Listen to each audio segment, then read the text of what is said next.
housemates para sa isang anunsyo. Buksan ang kahon at basahin ng malakas ang task letter.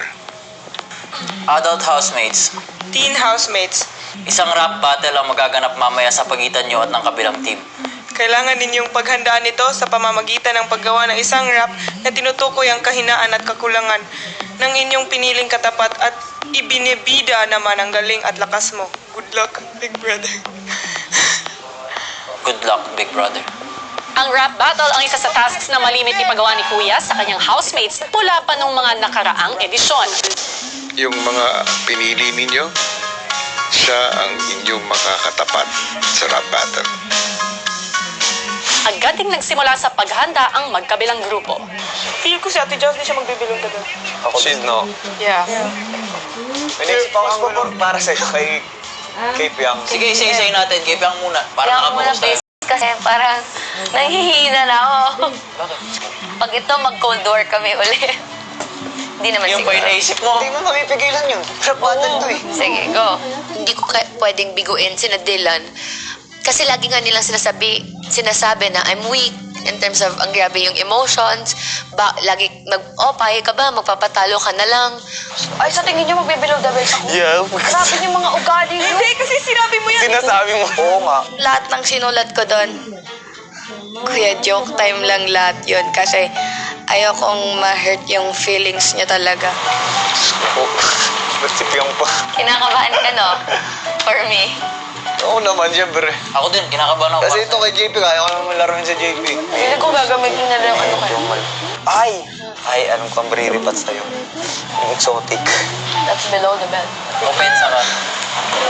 Ngayon pa lang talo ka na kung depensa agad iniisip mo. Kuya, this is the hardest challenge ever.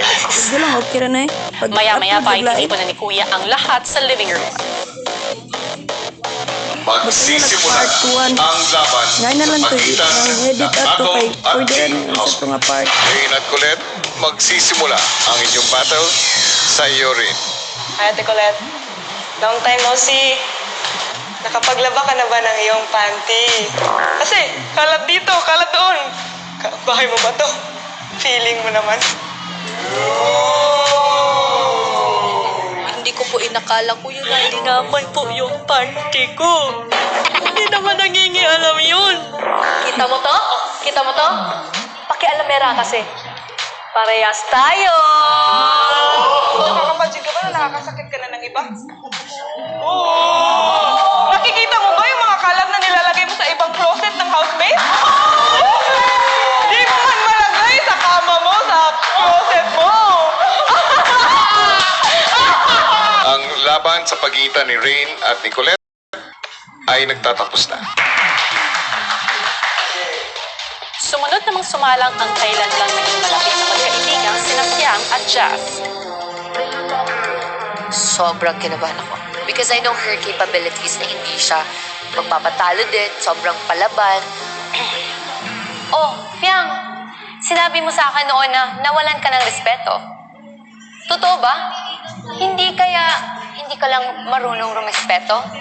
Kasi kung iisipin mo, pagrespeto ba yung pagsisigaw sa hapagkainan? O pagsasalita ng bad words na naririnig ng mga ibang kabataan? Sabi mo, pagiging palakura. Eh, sino bang mas ate sa atin ang nagbabad finger sa harap ng camera? Aba, Piang, sino bang may maliligaw sa ating dalawa na nag-aantay sa labas pero ikaw, 3, kinakapitan. Sila na nga yung lumalayo sa'yo, di ba?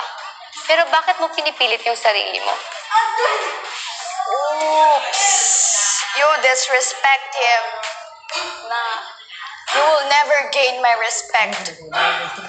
Di ko nga alam ba't kita tinatawag na ate. Hindi nga kita kaano-ano at hindi ka naman karisrespeto. Sa ginagawa mo, hindi nga dapat just ang pangalan mo. Alam mo, dapat pangalan mo, attention seeker. Alam mo, Jazz, tatanggalin ko na yung ate Nalilito ako kung ano ba talagang pakay mo. Nag-iinarte ka pa gusto mo din naman talaga na nilalandi ka. Para kang linta, napakalat-kalat, kaya ka niloloko. Oh, nagtataka ka ba? Bakit ka niloloko ng ex mo? Eh, ganyan pala ang ugali mo. Sobrang alam mo yung attention seeker at saka pagiging bastos kasi gawain mo yan eh. It takes one to know one. Niloloko ako? Eh, hindi ko naman yung kasalanan eh. Sino ba yung iniwan tapos ang tagal naka-move on? Eh, ikaw, proud ka ba na nakikita ng kapatid mo at ng mama mo ang kalandian mo dito?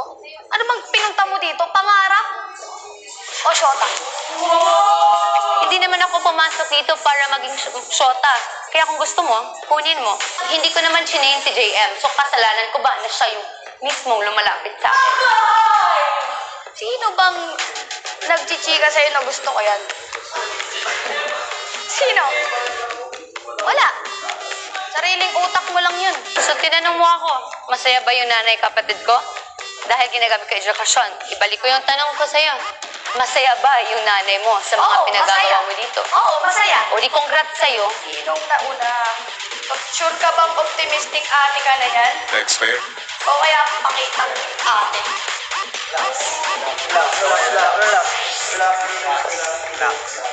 Wala naman ho sa pagtulong ko kay Jess yung naging bato, grabe na talaga eh.